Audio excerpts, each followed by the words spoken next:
پیغام کربلا۔ انسان کو بیدار تو ہو لینے دو، ہر قوم پکارے گی ہمارے ہیں حسین۔ ان دنوں دنیا بھر میں اور خصوصی طور پر ہمارے ہندوستان میں کربلا کا موسم ہے۔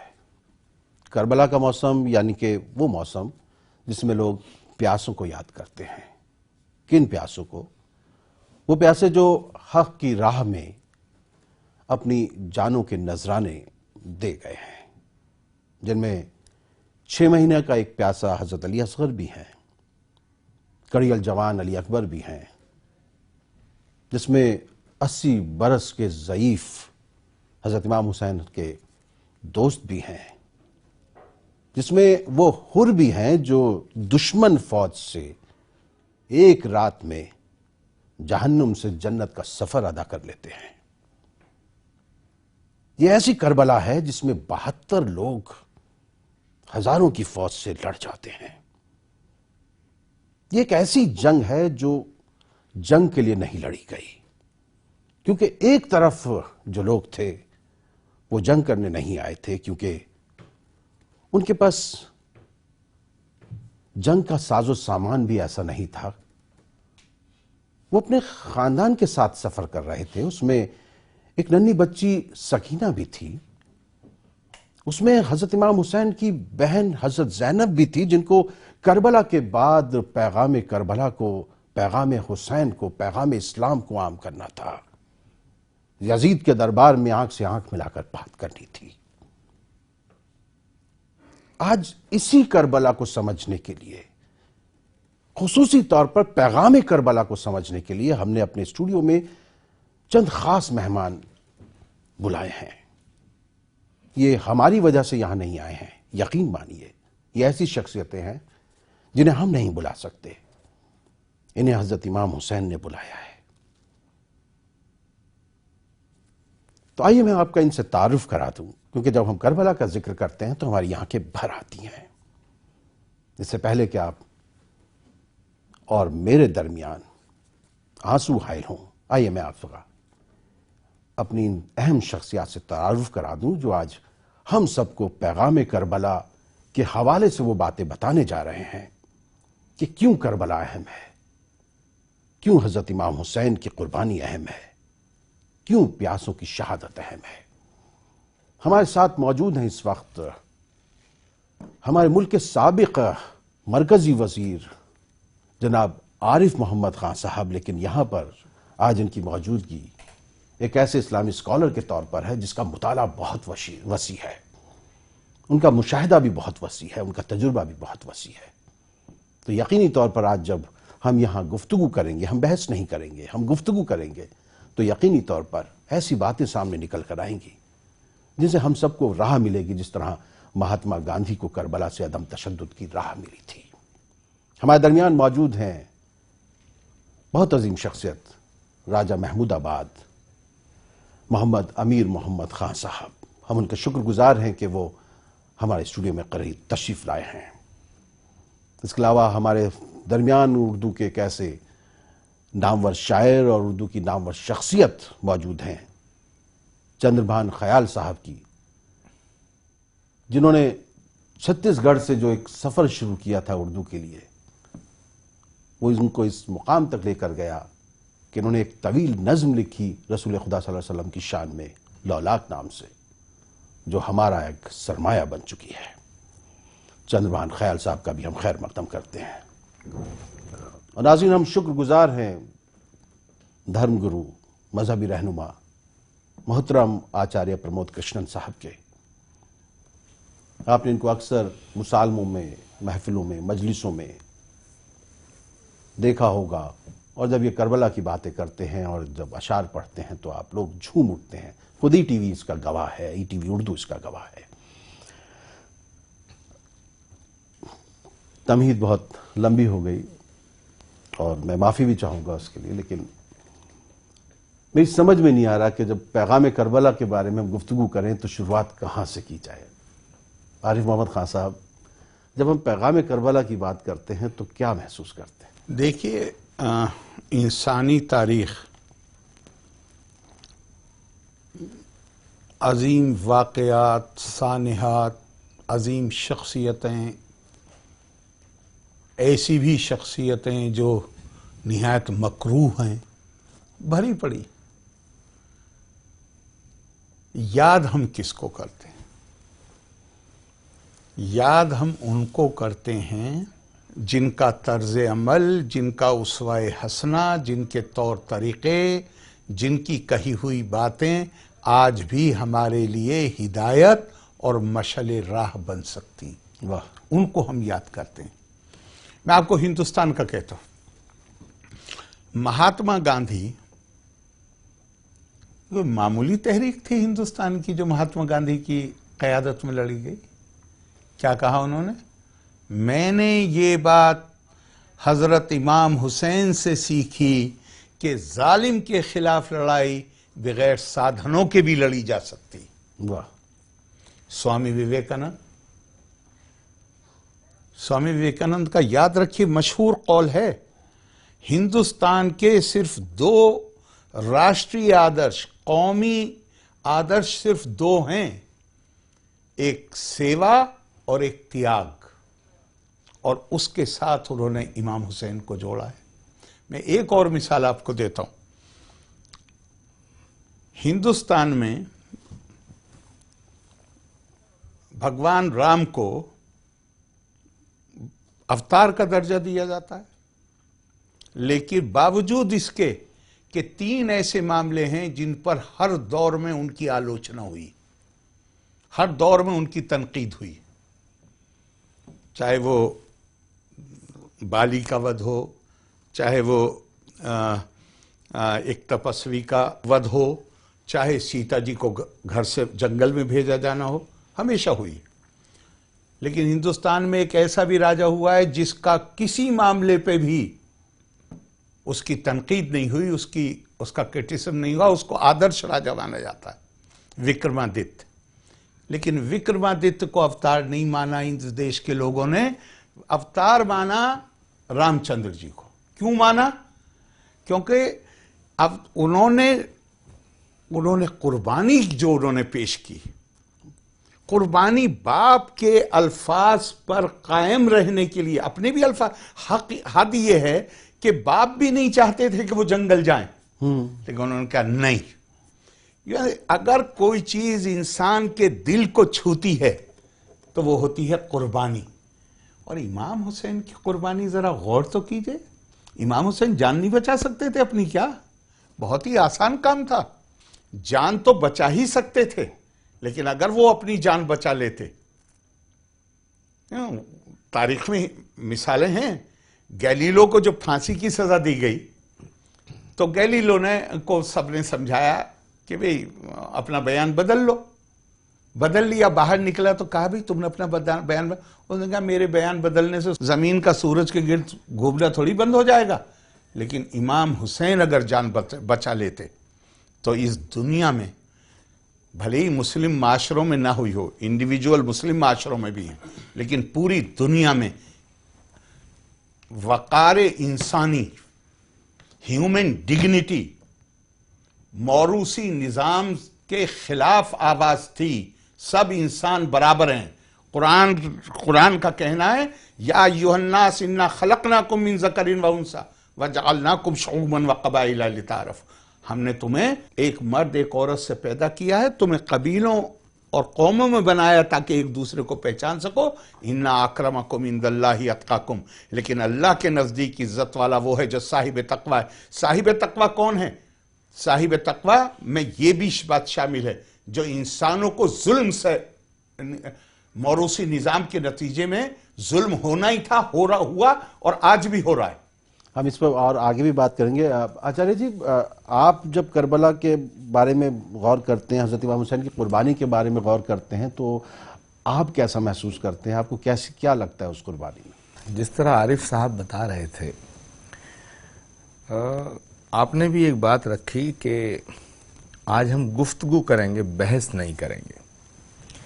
تو بحث ہمیشہ اس مدے پہ ہوتی ہے جہاں کچھ گنجائش رہ جاتی ہے. واہ. کربلا پر بحث ہو ہی نہیں سکتی ہے. ایک آدمی کہے کہ میں سچ بولتا ہوں، میں سچ بولتا ہوں، وہ بولے جائے کہ میں سچ بولتا ہوں، لیکن اگر وہ سچ بولتا ہوگا تو اسے بولنے کی ضرورت نہیں ہوتی ہے۔ کربلا قربانی، کربلا پر کچھ کہنے کی ضرورت ہی نہیں ہے، تو بحث کہاں سے ہوگی؟ وہ سوتہ سدھ ہے۔ ہمارے یہاں شاستروں میں یہ کہا گیا ہے کہ پرتکشم کم پرمانم، پرتکش کو کسی پرمان کی آوشکتا نہیں ہوتی ہے، وہ سدھ ہے، سویم سدھ ہے۔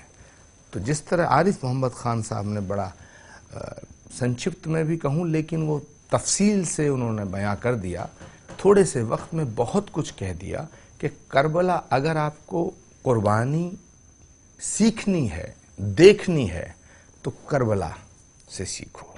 اگر آپ کو محبت کی کوئی مثال دنیا میں، اور جتنی بھی قربانیاں دنیا میں ہوئی ہیں جن کا ذکر ہے اتہاس میں، کربلا کی اور دوسری جو جنگیں ہیں ان میں ایک فرق ہے، بنیادی فرق ہے جی، کہ دنیا کی تمام جنگ، تمام فساد جو ہوئے ہیں، تمام جو لڑائی ہوئی ہیں، تمام جو یدھ ہوئے ہیں، وہ کسی خاص مقصد کے لیے ہوئے ہیں، یعنی کہ گدی پانے کے لیے، سطح حاصل کرنے کے لیے۔ ایک راجا نے دوسرے راجا پہ حملہ کیا، پہلے نے دوسرے پہ، دوسرے نے تیسرے پہ، تمام دیکھ لیجئے گا۔ ایون کہ مہابھارت کا یدھ بھی جو ہے وہ سطح کے لیے ہے۔ حالانکہ بھگوان کرشن نے گیتا میں کہا ہے کہ یہ ستیہ کی پنرستھاپنا کے لیے ہے، پرترانائے سادھونام وناشائے چ دشکرتام دھرم سنستھاپناتھائے، تو دھرم کی پنرستھاپنا کے لیے ہے یہ کہا، لیکن اگر دیکھا جائے تو وہ یدھ سطح کا ہے، کیونکہ وہ سنگھرش جو ہے، چاہے اس میں دروپدی کو ننگا کرنے کی شرط ہے، جوا ہے، وہ کیا ہے؟ ہستناپور کی گدی کے لیے یدھ ہے۔ اور تمام یدھ جتنے بھی دیکھیں گے، چاہے وہ اینسینٹ ہسٹری ہے، چاہے میڈیبل ہسٹری ہے، چاہے ماڈرن ہسٹری ہے، تینوں میں جو یدھ ہیں وہ سطح کے لیے ہیں، لیکن کربلا کی لڑائی سطح کے لیے نہیں ہے۔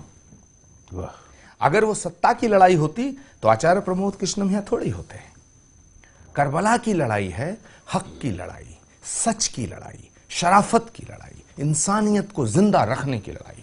اور چاہے گیتا ہے، قرآن ہے، وید ہے، پران ہے، اپنشد ہے، توحرایت ہے، بائبل ہے، کوئی بھی دھرم گرنتھ، جتنے بھی دھرم گرنتھ اور دھرم گرو آئے ہیں اس دھرتی پہ، وہ کیوں آئے ہیں؟ تاکہ انسانیت قائم رہے۔ اور کربلا کا جو لڑائی کا آدھار ہے وہ آدھار ہی خیالات، وچار دھارا، آئیڈیالوجی ہے۔ اور وہ آئیڈیالوجی کیا ہے کہ ہمیں کسی بھی قیمت پر انسانیت کو بچانا ہے، اور انسانیت تب بچ سکتی ہے جب ظلم کے آگے آواز اٹھائی جائے۔ اس کے آگے نتمستک ہمیں نہیں ہونا ہے، لیکن جو ظالم کر رہا ہے وہ میں نہیں کروں گا۔ واہ، بہت اچھی بات کہی آپ نے آچاریہ جی۔ راجا صاحب، آپ ایک دور سے گزرے، آپ کو کیا لگتا ہے کہ جس طرح کی عزاداری اور جس طرح کے ماحول میں آج کل ہم یہ سب کچھ غم حسین مناتے ہیں، اس میں کیا تبدیلی ہوئی ہے اور کیا بہتری کی جا سکتی ہے؟ میری نظر میں جو عزاداری ہے، چونکہ وہ مشترک ہے تمام ادوار میں جتنے دور گزرے ہیں، وہ عزاداری شروع ہوتی ہے قید خانہ شام سے۔ وہ قید خانہ شام جو تھا تاریخ ٹوٹا ہوا اور کھلا ہوا، اس میں رسول کی نواسیاں اور رسول کا ایک نواسا، اس نے عزاداری کو قائم کیا۔ اور پہلے جو عزا ہوئی اس میں کوڑے پڑے اور تماچے لگے، مگر انہوں نے یہ بات، تاریخ اس کی گواہی دیتی ہے کہ علی ابن الحسین سلام اللہ علیہ نے کسی وقت بھی کسی شخص کو کسی قسم کی بری بات، بد دعا، گالی تو خیر سوال ہی نہیں، اس طرح کی بات کبھی نہیں کی، بلکہ دعا کی کہ خدایا ان لوگوں کی جو گمراہ ہیں اور جو حق کو نہیں سمجھتے ہیں، خدا تو ان کی ہدایت کر۔ میں سمجھتا ہوں عزاداری کا معنی، عزاداری کے معنی اور روح ہی ہے۔ اور دوسری چیز جو عزاداری کی ہے وہ اقبال کہہ گئے ہیں، یہ موسیو فرعون و شبیر و یزید این دو قوت از حیات آید بدید۔ یہ اللہ کے نظام میں موسیٰ اور فرعون اور شبیر اور یزید، یہ وہ دو قوتیں ہیں جو اللہ کی طرف سے آتی ہیں۔ موسیٰ کو فرعون پر بہت بڑی کامیابی حاصل ہوئی اور وہ فتح کی شکل میں ایک صورت سے ہوئی، چونکہ فرعون غرق ہو گیا، مگر کربلا میں بظاہر شکست ہوئی، مگر بازیچہ الفت میں دل کی کیا الٹی سیدھی چالیں ہیں، ہو جیتنے والا شرمندہ اور ہارنے والا ناز کرے۔ راجہ صاحب بہت اچھی بات کی ہے۔ یہاں وقت ہے ناظرین ایک مختصر وقفے کا، ہم مختصر وقفے کے بعد لوٹ کر آتے ہیں اور اس گفتگو کو جاری رکھیں گے۔ پیغام کربلا، پیغام کربلا، پیغام کربلا، اس خصوصی گفتگو میں آج ہمارے درمیان بہت اہم شخصیات موجود ہیں۔ چندرمان خیال صاحب، آپ جس علاقے سے آئے ہیں، ہمیں والد صاحب اکثر ذکر کیا کرتے تھے کہ ان علاقوں میں بھی عزاداری کا ایک الگ سا ایک طریقہ ہے، ہر جگہ لوگ حضرت امام حسین کو ایک الگ الگ طریقے سے یاد کرتے ہیں۔ کبھی آپ کے بچپن میں کچھ ایسی آپ نے وہ یادیں آپ کے یہاں ہیں وابستہ بھی؟ آپ نے مجھے بچپن میں پہنچا دیا کہ میں جس علاقے سے مدھیہ پردیش کا ہوشنگ آباد ضلع، اور اس ضلع میں بابئی ایک قصبہ چھوٹا سا جو میرے بچپن میں اس کی آبادی رہی ہوئی کوئی 3000 کے قریب آبادی تھی، اور اس آبادی میں زیادہ تر تو براہمణوں کی بستی ہے، وہ آج بھی براہمణوں کی بستی ہے، 60% سے زیادہ لوگ براہمن ہیں وہاں پر، لیکن دوسری برادریاں بھی وہاں پر آباد ہیں، اور مسلمانوں کی تعداد کوئی 9-10% سے زیادہ نہیں تھی۔ ایک مسجد اس بستی میں ہوا کرتی تھی اور چاروں طرف مندر ہوا کرتے تھے، مندروں کی گھنٹیوں کے بیچ میں اذان کی آواز ابھرا کرتی تھی، اور کچھ ایسا نقشہ شکایت ہوتی تھی کسی کو اس اذان سے؟ نہیں، بس بلکہ یہ تھا کہ وہ جو نذیر بنارسی کا ایک شعر یاد آ گیا ہے کہ میں وہ کاشی کا مسلمان ہوں کہ جس کو اے نذیر اپنے گھیرے میں لیے رہتے ہیں بت خانے کئی۔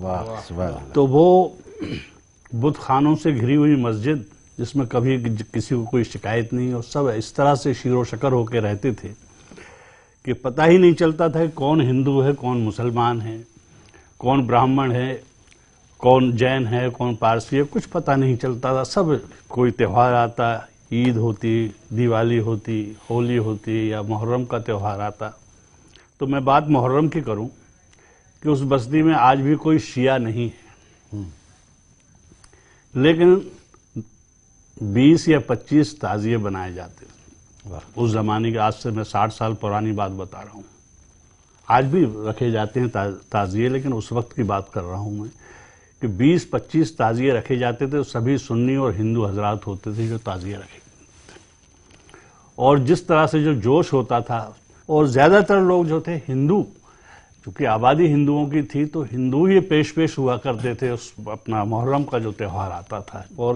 مجھے یاد ہے کہ جب تعزیے نکلتے تھے گلی سے تو ہماری مائیں ہم بچوں کو تعزیے کے نیچے سے نکالتے تھے۔